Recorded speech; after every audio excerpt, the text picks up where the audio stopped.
You're listening to The Lowdown, a podcast inspired by the creative people in the bass making community. I'm Frankie. I'll be sitting down with bass makers to explore what drives them creatively and to find out what challenges they face in the business of bass. Let's find out what it's all about. Let's get The Lowdown.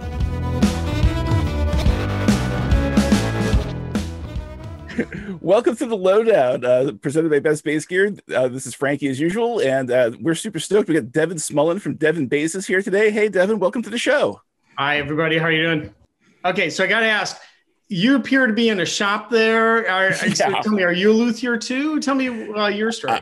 I'd like to be, if I get the time to ever do it. There's like a whole shelf full of. I mean, I feel like more or less I'm just kind of a wood hoarder at this point. So it kind of feels like a squirrel with nuts, you know. But no, I've been kind of involved in either working on these things or trying to make them for, gosh, a very long time. Probably longer than the beard's been around, for sure. That's cool. So what sort of stuff do you make? I'm sorry? What sort of stuff do you make? Well, for the most part, here in this shop, because this is also the warehouse where we do all of our shipping and receiving and everything, around the corner, basically all the inventory for Best Bass Gear is out there. But for the most part, in here, I do things like, make Aguilar OBP preamps and that sort of thing. So you're wiring them for people, or what's the deal? I'm sorry? Are you wiring them up for people? Yeah, basically, there's a... On our website, let's say you wanted an OBP3, which of course at the moment we're woefully out of modules just because of this whole shortage thing. This is crazy, man. It is crazy, but ultimately there's a whole OB 1, 2, or 3. You can basically go through a whole menu and pretty much we'll make it however you want it, basically. So no kidding, I didn't even know. Okay. And we'll even do things like, make it with solderless connections, so you can just connect your pickups, to the plug pod. That is cool. And we even ship you a little itsy bitsy screwdriver to. You have the coolest parts of all the places. Thank you for saying that. We feel like, I mean, it's about as complete as we can do it. I mean, there's some, we try to add something with, try to add like at least something new like every year if we can. There's still some European brands that we definitely have explored adding in the past, but sometimes it's just impossible because of like their business models, where some companies like really seem to deal mostly with OEMs because they're just making like a zillion of one particular thing and shipping a pallet of it or whatever. So but that's the only kind of limiting factor. But yeah, I mean, in terms of bass, I mean, other than like a handful of things, I feel like we got a pretty all-inclusive sort of list of things. And the other thing too is like, other places might just carry a handful of a particular kind of pickup, like something like Borgolini, like maybe they've got like a couple jazz bass sets and a P bass pickup and a couple soap bars, but we actually will just carry the entire catalog, which of course means sometimes it takes a while to get things, especially now with these companies like so far behind in production, that sort of thing. Oh yeah, it's crazy. Right, all these companies are in California or New York for the most part. Yep. So they were the most heavily hit by these shutdowns, and then with things like electronics, a lot of these modules are made overseas for these companies, so they're kind of at the mercy of production schedules in the Far East, which of course they're in the same kind of boat. I know, it's just crazy. I mean, and I are you guys having supply issues like everybody else in the world? I mean, I'm not saying that you're running out of stuff completely. Oh no, I mean, things like it's funny. It just depends on what it is. And some companies have been really great about not even skipping a beat. Like an example would be like Delano from Germany. Oh my gosh, they're awesome. Yeah. On average, I mean, even before the pandemic, we'd see a shipment from them because we always just constantly have things on order with everybody. Yep. We'd see a shipment from them like every 3-4 weeks, and that just never changed. I mean, even ultimately, I know like Germany had like shut down for a few weeks, and they just kind of paid everybody to stay home. It just didn't affect them at all. Like they knew it was coming. They kind of got all their orders filled, and Really good. Yeah. They just never skipped it, and I guess luckily for them, they never like ran out of modules and that sort of thing. I would assume, where they primarily just make pickups. I just guess they must have already had all the magnet wire and magnets and steel blades and all the stuff. All that they do. Yeah. They're a very German sort of way. They're very well prepared and have everything. Oh yeah, and there's it's awesome. Their stuff is so well made too. But the great thing, is, I mean, in cases where we were like, say, waiting for a particular thing from another manufacturer, like I've basically have played all this stuff to some degree, so we're able to, in a lot of cases, just kind of say, well, hey, we don't have this, but we have, we have this, and this basically sounds like this, but with like a little bit more bite, or like a little bit less of, a little bit less of this. So there's definitely a lot of folks, thankfully, were are open to suggestion, and usually works out okay. The whole thing is asking a lot of questions, ultimately, like, that how that is. It's like, somebody wants a particular instrument. Well, X, Y, Z. Yeah, exactly. You have to like get into like their way of thinking, like, when they say warm, what does that mean to them? When they say growl, what is that? It's like you have to kind of like define the definition first. And everybody has a total different opinion of what that means too. So. Oh, for sure. And it's like, I don't know. Okay, here's what it is. Yes. Yeah.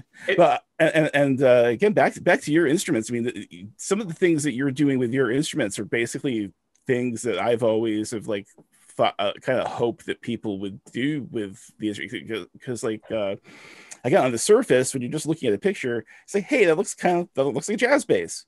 But once you get one, you realize, like, hey, how come there's no string retainers? It's like, well, hey, because it's got a tilt back headstock. You get the zero fret going on, and your necks, like the rolled fingerboard, is just like the fretwork is redonkulous. I mean, it's really, really nice and comfy, and everything. Do you play one of my instruments before? I'm sorry? You've played one of my instruments before. Yeah, I had a reasonably local customer who had purchased I think it was a Knoll preamp from us, like a Knoll, for a jazz bass preamp, and I think he had a classic. I can't remember if it was a 22 or 24 now, but it was a 5-string, and he was just having an issue just with. Because he wasn't an electronics guy, great guy, great player. Oh, sure. But just getting the jack from the control cavity out the jack, because how your jack kind of comes in, sort of it comes through. Yep. So I just had to kind of read play with it a little bit and whatnot. Yeah. Oh, cool. Yeah, because ultimately I think I can't remember now, but I think you've got the long threaded barrel jack going on, right? If I remember. I do. Right. Yeah. Yes. With my newer models. Yeah, and most preamps that are pre-manufactured come with just a standard jack on them, because ultimately, how you have to install a barrel jack from the outside and then connect it. You can't really do that unless you do something like like this, and then you just take the jack and screw it in after the fact.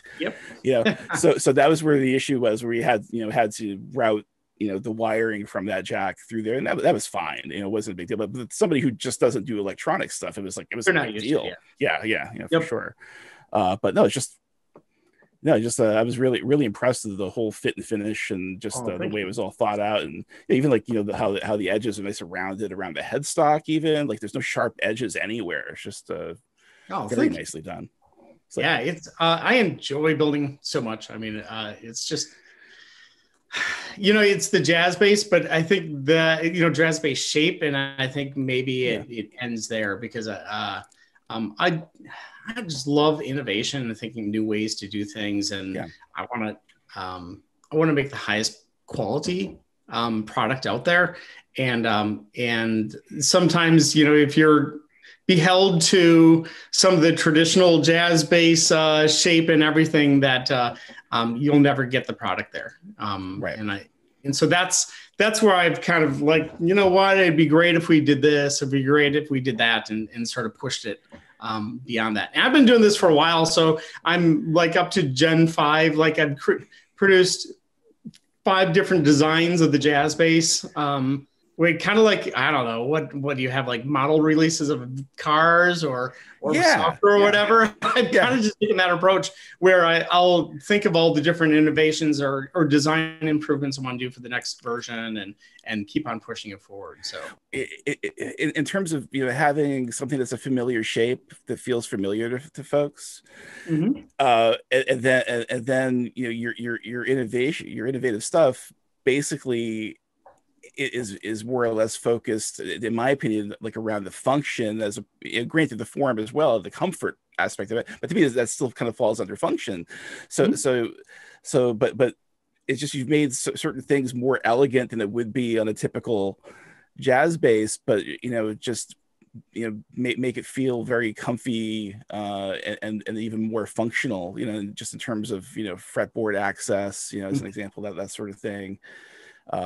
And obviously the 35-inch scale on the 5 strings, just kind of tighten things up a bit, and but all this stuff. I mean, but that to me is kind of like the tough bit of like working within those parameters of something familiar enough that people aren't just like turned off by it, but like, hey, that's a cool, something they can relate to, but then they get it in their hands and like, oh man, I mean, that's kind of the genius or the magic, I guess. Well, thank you. And I'm so glad you got a chance to try out one of my basses. Me too. Yeah. It's been one of the main things is that, I do not sell through dealers. That challenges me. The whole situation has challenged me many times. And I don't mean to cut dealers or anything like that. But I know that people can get more for their money if they buy from me directly. Sure. And that's why I figured, why don't I just do that? And actually it's worked out really, really, really well doing that. Oftentimes with builders, you have a situation where you'll design something, but if you're selling through dealers, then you need to not sell independently as well, because you'll place yourself double dipping. Yeah, basically. Yeah, I mean that makes so much sense, and ultimately too, I mean, there just aren't a lot. I mean, I can see the advantage, like if we were back in the 80s and even most of the 90s again, where there was like a ton of brick and mortar stores where you could actually go in and play something, but for the most part that really doesn't exist anymore. I mean, there's so few bass specialty stores even around, just kind of smattered about, where they used to, seemingly every state used to have at least one before, no matter where you were, and which is sad. I mean, there is this, the store is still here, but I mean, but back when I was a kid, back in the 80s, just my teenage years, just starting to get into this. I mean, there's one store in particular, there's a store called Buck Dancer's Choice that you could go into, and they're still kind of like this. I mean, but you could play. They carried alembics. You could play an alembic. Oh yeah, nice. Spectre. You could play Fenders. I mean, you name it. I mean, they had it. Before the internet and everything, there's really no other way to kind of even, other than seeing things in magazines or catalogs. Back then. Yeah. To know what something wasn't was that the greatest thing though? I mean, just like going into a high-end music store and usually I remember I was a kid doing the same thing. You're going in the store like, look at that. Oh, I know, right? That's $500. Which seems like insurmountable, right? At that point. You're like, and just, oh man, I just love that. In the old days of, walking into those high-end bass stores, and then the whole idea, remember all those like, I'm thinking Bass Place, Bass Central, what was in LA again? The low end bass, LA Bass Exchange. I know. Yes, it's that's W. There's a bottom. I mean, the little one. Yeah, Brian's still going at. Yeah, he's awesome. Is. Yeah. Man, those are great, and I think those days are behind us now. Like the idea of the high end bass store. Yeah, you'll find them here and there, and when they're there, they can thrive if they've got a big enough local audience. But man, it's a tough business these days, and everybody is online now. For sure, which is really interesting because you kind of have to buy something to know if you're going to dig it or not. I know, which is just kind of weird. But I mean, luckily, it seems like it works out if folks really do their homework up front. But if they do their homework. But I mean, it's you still know what it's going to feel like, you know? Yeah, they'll get it, and you'll see people flip a lot of instruments. But that's why things like online demos have become so important these days. Sure. And just, a word of mouth and reviews and everything like that. That's huge and humongous. And I think you've been doing this since what, like 1990? I was reading. I started building in 90, and I actually started the business in 93. And I've been, for the most part, I've been under the radar. I've never had a desire to make this a big business. Because I'm so passionate about the craft of the instrument that I just don't want to lose that with, having this mass produced. It's just, it's tough because I just wouldn't feel right to me. And that's why I've kind of kept it small and kind of kept things like, I produce maybe 30 some instruments a year on average. And that's really comfortable for me and really busy for me at that. Oh, so. For sure. I mean, that you figure that's about 3 a month in that range, or yeah. Is it? Yeah, it is. I guess. Yeah, roughly. Okay. Yeah, give or take a fraction of a bass here. It's kind of fun. Yeah. And is this the only thing you do, or do you have do you have another day job you do as well? Or I do have a day job. Almost everybody does. You have. Yeah. And that's the big thing about luthiers is it is a tough business. Sure. So way back in the 90s, I was looking to go at this full time, and I was a graphic designer at the time. And I was gearing up to do this, and I was working stinking hard, coming home from a day job, working and then trying to just get things going. And when I added up the numbers, I'm like, dang, this is not really lucrative. Right.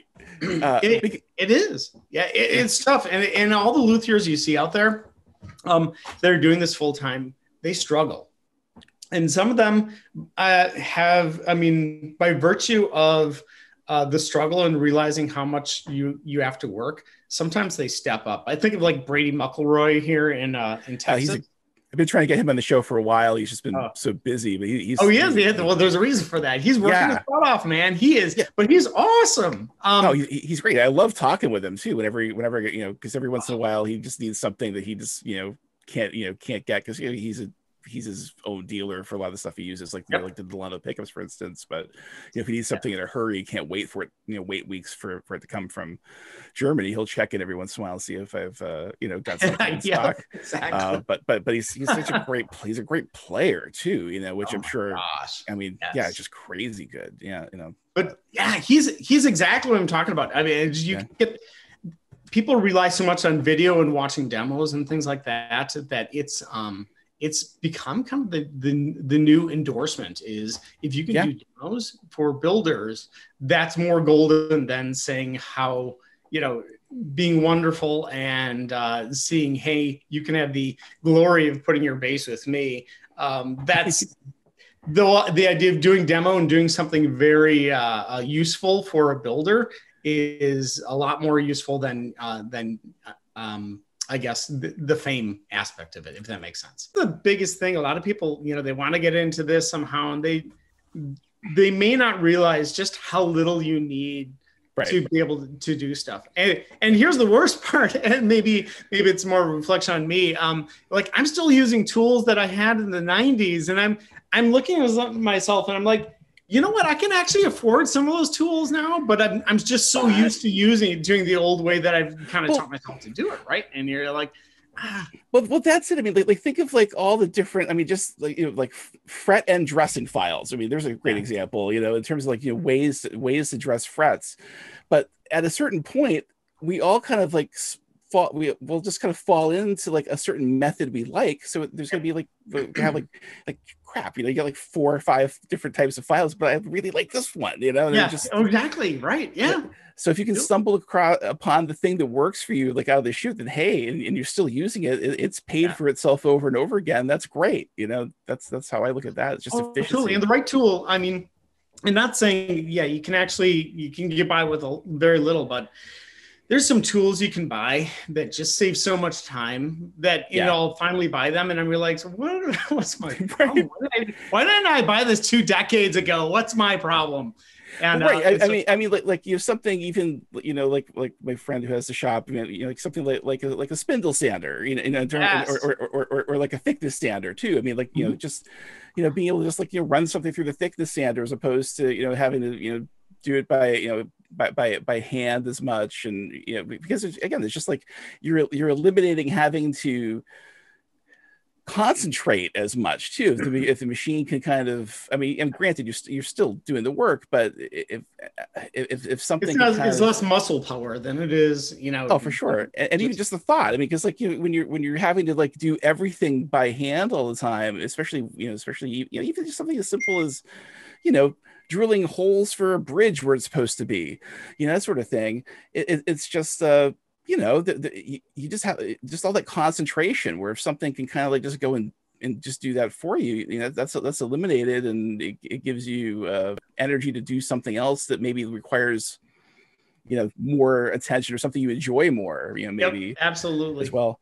Gosh, I can imagine how much everybody, it's just the sanding, too. It's just, I think people who haven't made an instrument before of any kind, I don't think they know what they're getting into in terms of sanding. It seems like the sanding just never stops. Right. And then all the dust. The biggest thing that I've found for a lot of luthiers is the whole time element. First of all, they're starting out and, or they want to start out, right? And the whole idea of getting the time to be able to do this stuff. Yeah. And it really comes down to prioritization of your own time. Indeed. And I guess I'm speaking for myself, is that you realize that I love playing out. I love doing this. I love these other things. But you really have to pick to focus on your passions, or else you'll never get to do what you want to do. Right. And I've got my wife is awesome, and she totally understands how I'm wired, and that I really like to be focused, and she allows me to create that time to be able to do that. And that's a blessing right there. Right. Totally. Yeah. And so she's allowed that, has been very understanding. And, of course I reciprocate that, make sure I have time for the family and everything like that. Yeah. I used to play bass at church a lot, on the worship team. And I love that. Really enjoyed playing out. I used to be part of bands and all that. But what I've found is that, man, I really at one point just had to sit down and was like, I can't do both and be successful at both. I need to figure out which one I really am passionate about, want to pursue. I chose building, actually, is what it came down. Well, and honestly, that's be able to have the self-awareness to know how much effective time you really are capable of giving to all these things. Yep. That's something that I think a lot of folks really struggle with, so being able to just know yourself enough that geez, it's going to hit, 6 o'clock today, and, I'm going to turn back into a pumpkin, that sort of thing. It's just like knowing, when your wheels are going to fall off, basically, and you're not going to be useful anymore. Yeah. That's something it takes a while for some folks to figure that out. So you just, it's probably why Elon Musk will schedule his whole day in 5-minute blocks. Yeah, exactly. You have to kind of be militant with yourself. Or okay, well, it's not time to deal with this anymore. I got to deal with this now. You just have to move on. Yep. Well, there's both ways, right? There's the people who work they work really hard. You seem to be in that category for sure. I am in that category. I got you fooled, but hey. Well, see a lot of people that they aren't disciplined. They aren't planning their time and doing these things, and they won't be able to get where they need to be. Hold on, I got to clear my throat. Well, that's it. Right. But here, I've been working on, making our own preamp module and, trying to find time to make instruments, because I want to make content on building instruments and that sort of thing too, and try to do customer support, trying to make make things. It's just like at a certain point you just kind of have to go, okay, well today I'm only doing this, because otherwise it just isn't gonna, you're not going to get anything done. You're just going to kind of give everything sort of half attention and not get anywhere. It's hard to do. At least it's hard for me, Oh my gosh, yeah. So is your shop like right there at your home? Yeah, it is. I'm actually, I'm upstairs, and down below me is my 3-stall garage. It's been good because I've needed that space, especially as I'm buying more tools and stuff like that. Right. Yeah. I just bought and here's the thing is that I bought a CNC machine actually, about 9 months ago. And I have not touched the thing. You probably just haven't had time, Yeah, it's the time thing. It really is the time thing, but it's also my customers. I don't feel it's right for me to stop building their bases so that I can go and learn some equipment. It feels wrong to me and disingenuous. And so what I've done is I've stopped taking new orders, and I'm pausing and taking new orders and giving quotes and everything, so I can focus on getting these existing orders, and then I'll have some cleared space where I can start about some time. And it just feels like the right way to do things. It's bad enough when some of my customers are having to wait a year and sometimes more for an instrument, and it's like, dang, I just got to do that. And that's one of the things, and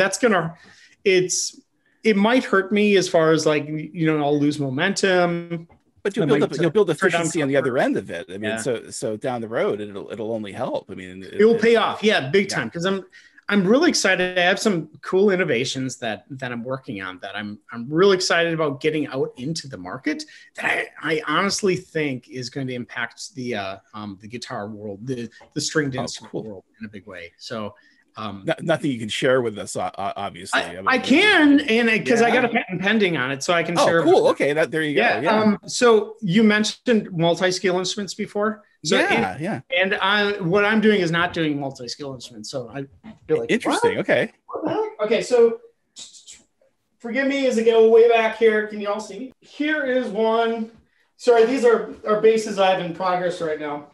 That's awesome. So this is multi-scale instrument. This I made back in early 2000s, and is one of those things that I don't know. This is some of my earlier work, but I love the multi-scale and what it does. And you're so right. It offers things that tonally that you just can't get.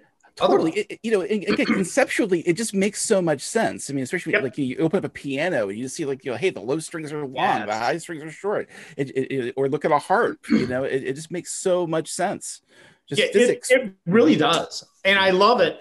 I mean, there are some ergonomic issues with multi-scale instruments. Actually, multi-scale works really well when you're at the nut.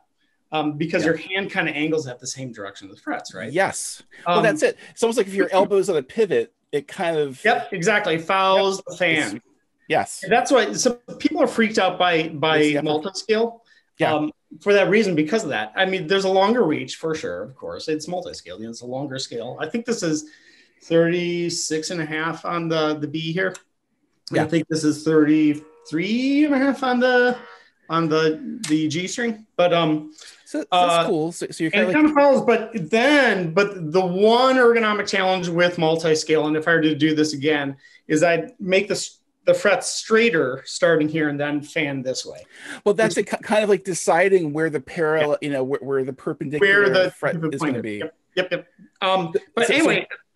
Where's yours at this point? Are you using like I see a lot of bases, it's like usually like 7 or 9 seems to be kind of like the place where like the straight fret. Oh yeah. Where's mine?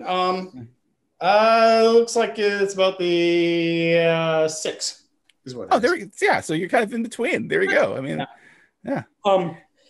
But one thing I discovered about multi-scale is, okay, so the cool thing what multi-scale does for the tone, right? Yes. Is the tone is like it's nice and round and warm for the upper strings for the right. It fattens them up basically by lowering some of that tension. Yeah, it evens it out. Yeah. And you get the power in the the lower strings, because you have that kind of the strong. It's not as, what do you call it? Bouncy or whatever. It's a tighter feeling string, right? And so one of the things that I discovered, and this is where it gets kind of weird, is that the string, the timbre of the strings is more indicative of the entire stretched string length than it is the scale length. Let me say it again. So the timbre, it's more the stretched string length than the actual scale length. So, and maybe you've seen this before. I don't know. I saw this demo out there a while back. Oh, I got just it's funny. Like a friend of mine, same friend who has a really nice shop and actually like really, he went to Luthier school and really kind of taught me how to do the actual, woodworking bit of it. But he was like, for a long time, he wanted to make like 23-inch scale length bases. He was just trying to make him make him short, but getting to sound great. So he had done an experimentation where obviously it was tough to get strings in that length. So he had done a thing where like literally had wrapped it all the way around like that. Even tried an elongated like kind of tailpiece on one of the prototypes as well. Just to kind of see, like, almost like do like an experiment of like, hey, what does this really do? Because because like obviously you see the Federa's, like for instance, like the Mike Pope model where he has like the B string, has the longest length over the nut, that sort of thing. So, but there's so many factors, obviously, but continue on. Absolutely. You're exactly getting to where I'm going on this is that so it's true. A lot of the timbre, the string tone, not all of it. I mean, some things that multi-skill can do that this can't do, but you can achieve a lot, if not most, of the string timbre that with a string length, overall string length, and a constant string scale. So what I've done here, and I think people have seen this, and a lot of people, what I have here, I don't know if you can all see it. I have the string kind of mounted at different places in on here. So this, then this, then this, and then this one is top mounted up here. So you basically took ferrules and cut slots in the ferrules, basically, and awesome. And this is part of the patent that I have, is where the idea that you can adjust the overall string tension length, right? That's cool. And I have more iterations I'm working on. But what this does is this enables you to create a shorter scale instrument that gets the timbre of a longer scale instrument. Or even a multi-scale instrument too, because depending on have you had any luck with like what's the scale length of that particular bass? This is a Fender Mustang. It is what is it? Is that like 30? Yeah, 30? I think it's 30. Yeah. So have you tried like a low B, for instance, like with that length, and if so, how's that working out? I have not tried a low B on this particular one, but I had on this guy right here, and I did the same thing. It sounds like your friend did, where I kind of wrapped around the back. So these are standard scale. Yeah. I mean, that's. I mean, obviously his was a prototype, so there wasn't like a fancy cool cover like that, which is awesome. But the same kind of idea where basically there's channels and places to anchor the strings. And in fact, I think he might have, if I'm remembering right, I think he might have used hip shot like actually like a 4-string retainer as the string anchor, basically, which just made sense, basically. Yeah, it's amazing. So this tiny thing, this is basically a guitar neck right here. Yeah. So it's 25.5 scale, but it sounds like a full length scale bass. It's crazy I can't really hear it right now. It's probably way out of tune, but.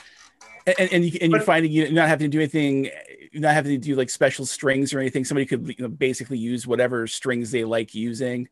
Well, yeah, for the most part, there's no special length strings they'll need. They'll want to play around with, people want to play around with a string gauge and stuff like that for works best. I mean, I'm sorry. I was to say, are you finding that you have to increase the gauge of the strings a bit to get raise the tension, to make up for the lack of length, or is that not the case? A little bit like this. I have this actually tuned EADG, and it sounds great. It's phenomenally sounding instrument that. Now, as far as B, when I go down to B, it's a little bit floppy, but it's actually still very good. Yeah, but if you put like an actual, B gauge string on there. That's what this is. Actually. Gotcha. I don't know if you can tell, but gotcha. Yep. I'm using that's what I was wondering. EAD strings on this to get some of the tone. But like I said, when to get standard tuning, basically, it sounds just like a normal bass. It's pretty crazy. See, and that's what my friend was running into as well, where like basically you had to use the BEA, what would normally be a BEAD string, to do EADG. Essentially, it's like you get to a point where you just the gauge, so maybe if somebody could maybe like one of those well, actually, especially what is it? They used to be Circle K, Callium strings, where they make just crazy string gauges. I think they'll make up to like a 200 really? or whatever. You could probably do that, and what would probably be like a low F sharp string and make it into use it as a B string. I mean, I bet that would do the trick. Oh, see, that's where I might need to go. I'm not sure. I'm, like I said, I want to work around and play around with this and develop it more, because like I said, I'm hoping to come up with a system that can retrofit on people's existing basses, so they can actually implement that in their instruments, or something just for builders for them to use. Because I'm thinking it could be kind of a cool thing, because if you can actually dial in the string timbre, it's pretty cool. But this bass, what I've done is I've strung this all with E strings. So this string, with the long headstock, and actually goes the longest length in the back. So this has the longest stretched string length, going down to the one that's actually top. That makes a lot of sense. So you can very much get an idea of, again, because that's the hardest thing with testing anything without having to like go and just record it and play exactly. Play. You can hear it like right there by comparison. Yep. Basically. And they're all tuned to E, and I put this in players' hands so they can compare like the string, the tone and the timbre of each string, and they're blown away. Like, wow, that is crazy different. So I'm pretty excited about this. You should be. I wasn't expecting this. Honestly, it's like, this is great about doing this show. It's like I never really know what's gonna happen. Like I had no idea what you had in the works or whatever. I was so it's just like it's a bonus to me that you're doing this cool stuff. This is awesome. It's kind of fun. And I've got another really cool, stupid innovation that like I'm surprised people haven't used, or maybe they had. I just don't know that. But this little guy, have you seen this yet? Here. Oh, okay. So basically, is that 18 volts right there? It's an 18 volt, which of course is not new. But what I can do, hold on, let me see. Bass. All right, here's a bass I got in the works right now. And forgive me if I. Oh, it's okay. Yeah. So what I've got going on here is I put contact points. I don't know if you can see this on the inside of the Oh, cool. Okay. So what you do is you just drop this bad boy in, and boom, and then it makes contact. And so you don't need to do this whole messing around with playing with the battery clips and everything like that. You just drop it in and put it in, you're good to go. So in terms of how you made that particular, is that just something you put together yourself in terms of like? Yeah. Oh, exactly. Yeah. These are like I've kind of modified some existing like battery holders. Yeah. Put a couple together and just drop it in like that. But I can see that. That's great. You basically made it like your own like little. Makes it modular. Yeah. And basically, if you get a couple of these, like if you run out of power, your batteries are running low, you just have your backup, quickly do it in. It takes like 30 seconds. Where do you think like that the interest in wanting to do this like really kind of came from, basically? Man, okay. So my dad had a wood shop back when I was a kid. So I kind of grew up with that being there, and and I've always been like, I went to art school, I've art background, design background. Nice. And I've just always kind of had that in my blood. And so it just felt natural for me to want to, do stuff with my hands. And you seem much the same way, obviously. I mean, I grew up like my in my family was my grandfather. My grandfather had a workshop. I did modify my first bass there when I was like 12, 13 years old. I had this Hondo. I had a Hondo. First bass was a red Hondo, with a red Honda with a white P bass pickup, and I hated red basses like ever since, basically, ironically. But my singer at the time had like stepped on the headstock and kind of like messed it up a little bit, so I kind of like had cut part of the headstock off and moved one of the tuners over to the treble side. And just to make it workable. And it was even uglier after that, but it still worked, that sort of thing. But definitely in that sense, it's kind of like where but my dad was kind of an artist. So my dad always drew, but he was always drawing like cartoon characters. Like he could like draw Bugs Bunny and cool. That stuff, like do it really well, do it really quickly too.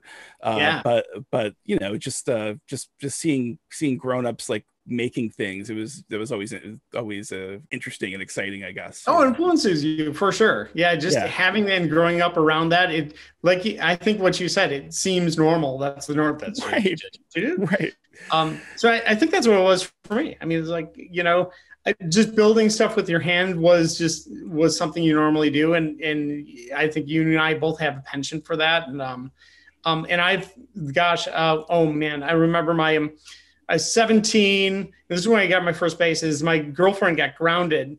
And so I took the money I was going to take her to prom with, and I bought a bass with it instead. Ooh, that's kind of what started this whole crazy thing. But being a tinkerer like you are, I just tinker around with that bass. And that was, ironically, that was a Hondo bass as well. Oh, no kidding. That's great. Yeah, no, it was. Yeah, it was actually a natural color finish and everything like that. Oh, cool. Doing all sorts of crazy things and modifying it.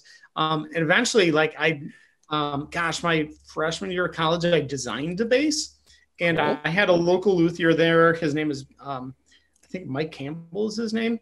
And I had him build my design. And I can, back then the design was flawed. It wasn't very good. It was my first bass ever, but I thought it was awesome. And so he built it for me. And that just got the ball rolling because when he was done, I noticed like, oh man, I can't get access to the upper frets because the design was really bad. And then that led to me, well, I should do another one, And that got me to like my senior year of college. I went to my art instructor and said, hey, I want to teach myself how to build. And he let me do an independent study. And there was a different luthier there in Pittsburgh where I went to school. And I called him on the phone just about every day. It's like, okay, what do I do next? What do I do next? And I'm sure this guy's like, oh my gosh, leave me alone. But I was pretty persistent, and I finished the guitar and actually showed it to him, and he was like, yeah, you should consider doing this more. And that's kind of where the hopes and dreams of doing this full time kind of was born from there. It's like, oh, maybe this is something I can do. And I just kept on building from there. And just getting your hands dirty, man, nothing beats that, right? Yeah. Or again, like even just, helping someone figure out, what the best pickups to put into, to whatever, what an upgrade might be or that sort of stuff. And it's always fun for me to see what these parts end up turning into as well. That's why I love when people do the bass of the week and that sort of thing. So am I seeing this is best bass gear shop in the background, or is that yours? This is I live in a little apartment, so this is like one like small room where basically I tried to cram all the electronic stuff basically. Wow. And we used to have originally the company started in Campton, New Hampshire. Another friend of mine who I knew through Chris Stambaugh, Brian Ristoli, used to own this company, and then it was just him and his wife Allison doing this company for a long time, but then it just became more than they could do, on their own. So they sold it at some point, and Eric, who owns the company now, purchased it, and basically, I guess, as the story goes, drove up to Campton, New Hampshire with a rider truck, I guess, and just kind of like loaded all the contents of the shop into the truck. And another company he had already had a warehouse space in Charlotte, North Carolina, which is how the company was in North Carolina technically, even though we all kind of work remotely. I mean, like there's myself and our warehouse manager are up here in Maine, and then we have Jim, who basically is kind of all singing, all dancing, does our HR and purchasing, and does some customer service stuff as well. There's a lot to do. He's in Florida, so it's just kind of all over the place. But yeah, we basically like this space has kind of like 3 rooms, and we're in the process of because pretty much, let's see, I think it was 2019 we moved everything up here, so we had everything got moved up here in it was like a Friday, got everything out of the truck, and I just had to kind of like, not even knowing what the contents were, just had to kind of like figure out like, okay, let's put this here, let's put this, and we're shipping by Monday. So it's been this kind of just about 2 years of trying to like turn it into like an actual warehouse space while we've been shipping at the same time. And it's finally it's I'd say we're probably like 80% of where we want to be at this point. That's cool. And I can tell it's working, and that we send the wrong thing out way less than we used to. So things are getting right. so things are getting picked more efficiently because we know where the hell things are and what they are. That's probably like the only other thing I bring to this table is I might be like the only person in the company who like you can just show something to me and I know what the hell it is. I mean that's pretty much if I do nothing else, that's what I'm good for. Basically, hey, I just got this bag of pots. What are these? I mean, oh well, let me see. Oh yeah, those are those are 50K 70 linear. Yeah, I mean that's pretty much it. But like we didn't really know what to expect when the pandemic started. Yeah. So we were all kind of like we had a meeting. We're kind of like preparing to kind of hunker down and take things slow for a bit. And we tried that for a couple weeks, and we just found that we were like busier than we ever had been, because right.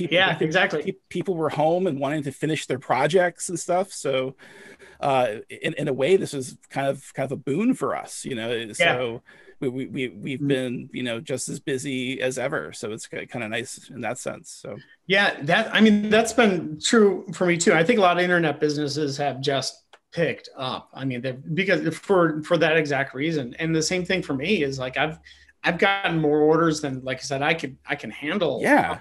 And I feel, super blessed that people are reaching out to this, and I just can't keep up with the demand, quite honestly. And then on top of that, the supply issues left and right. Right. It's crazy. But that shows you how cool your product is, though, right? I mean, the fact that like basically people are just reaching out to you, and there's a word of mouth thing where people are seeing your instrument going like, "Damn, that's cool," Again, like the little details, like the way you recess the washer, the bushings and the washers on the tuners, the way they kind of like sit in a little bit in the headstock. I mean, that kind of like attention to detail. I think that's just and it serves a function too. It's just very cool. All those like choices you've made with the instrument just makes it unique and makes it a cool thing. So people and I love doing it. Yeah, and part of the thing, I'm a bad businessman, but I mean just. And more artists than businessmen sometimes, because a lot of these cool refined touches, they take longer to do. They increase the chance of error dramatically. Like I can't tell you how many bases where I've screwed something up and I'm sending it back to the spray finisher, kind of my head bowed low saying, "I'm sorry, I screwed up. Could you fix up?" I screwed up. Well, that's it. You get this beautiful shiny finished body. Now you got to put everything in it, So you're kind of like got to remember to like lay stuff down on it, so you're not like scratching it before the customer even gets it. Right. Yeah, that's it. It's one thing to get a body finished, but then to assemble without putting another scratch or something into it is like, oh man, yeah, right. Because I mean, they're only new for a few minutes when you get right down to it. I mean, and unless somebody has some really bad like scratch and dent hypochondria, getting a new instrument could be a really bad experience for somebody if they expect it to stay pristine, but yeah, but I mean, my customers, they're buying, $4,000, $5,000, $6,000 bases. They expect it to be perfect. And I would too, spending that much money. So yeah, but what I mean, at least they're gonna be perfect for a few minutes, and then they'll scratch it up. That's fine. You go ahead. That's right. It just comes from their playing, and each scratch and dent will have its own little story, or they won't know how the hell it happened. I mean, one or the other. Yeah. Figuring out like what your own time is worth when you're pricing something out, in terms of what do you think your knowing like what your labor is worth, because a lot of times I just find that myself included, like sometimes you just want to the ends justifies the means, I guess, where you kind of undervalue your own that's huge labor. I mean, that is huge. I mean, think about it. That's that I think that's the biggest mistake we see luthiers make, is that they don't realize what their time is worth. Right. Excuse me. Yeah. And what I do personally is I look at so I calculate the base price based on basically two items. Like, how much is the materials going to cost? Yeah. And then how much time it will take. And then I have a certain dollar value that I attach to my time. And you have to. I add that onto the materials, and that's how I get to how much this is worth. How much. But you'd be so surprised that how much non-building bases is involved in building bases. Oh, of course. Just management of the business, everyday stuff, just even accounting and things like that. It's crazy. That's a whole lot of overhead there. Is that what you do? I mean, do you kind of calculate your time and put a dollar value to it, or what do you do? Well, I mean, again, and I haven't like hung a shingle out yet. Like, I haven't made an instrument for anybody other than myself yet at this point. So I still feel like they're kind of a work in progress at this point. So it's gonna take, it'll be. I kind of like set a mental goal. If I want to like get like a dozen of them, I feel like in the can first, where I feel like I might get where I feel comfortable enough that like, hey, I can, feel like I can make one for somebody and not have to worry about me like screwing up something, just dumb or whatever. Well, it looks like you have awesome stuff in the works here, though. I'm excited to see it. Yeah, I am too. Because I mean, I don't know about you. I mean, like, do you still find that like when seemingly there's always this kind of, even though you're building the instrument from the start, and I find that you get to this point where like suddenly it's a bass. And even though it's happening in front of you, it's kind of like watching a child grow up. Yeah. Even though it's happening in front of you, obviously at an accelerated pace compared to how a child grows up. But it's just like all of a sudden, like, oh damn, it's a bass now. It still feels like magic every single time. Right? Yeah. And it's just like it's just funny, like knowing like when that happens. But in terms of like doing occasionally I'll do some repairs for folks, that sort of thing. So I have to kind of figure out if it's going to be what I need to charge to make it worth my while to stop doing something else. Oh, totally. Basically. But sometimes it's worth it to me, where I know that if I take care of an install for somebody, that it means there's going to be a whole lot less support related stuff down the road. So I figure if I can take a couple hours up front, and it saves me 10 hours, right down the road over the phone, over Zoom, trying to figure out, what wire get crossed where or whatever, or trying to hunt down a cold solder joint or something. It's worth it to me. Yeah. Oh, nothing's worse than when an instrument has to come back. I'm just like, usually it's such a simple thing. Right.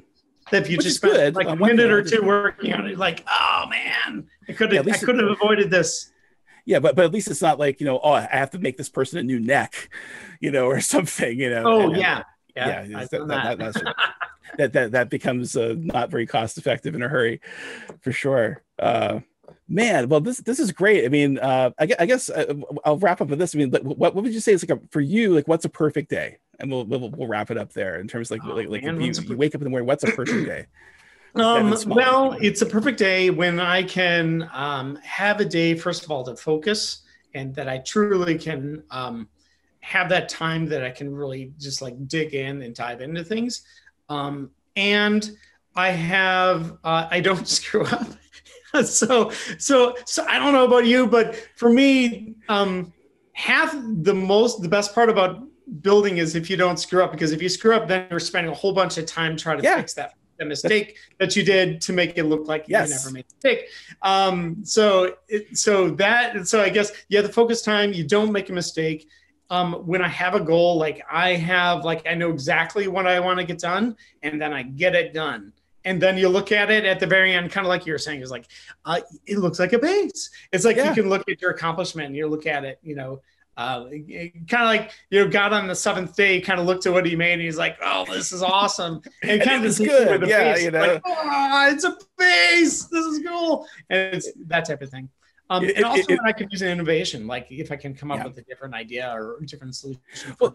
Right. That's it. In that sense, you're kind of working all the time, right? Because you just don't, I know in the back of my head, I'm like, you're always kind of like thinking about stuff, and you never know when a cool idea is going to come to you about something, and just a lot of it's just kind of like being diligent enough to, at least for me, jot it down so I don't forget it, or at least don't forget the spirit of it, when it comes, basically.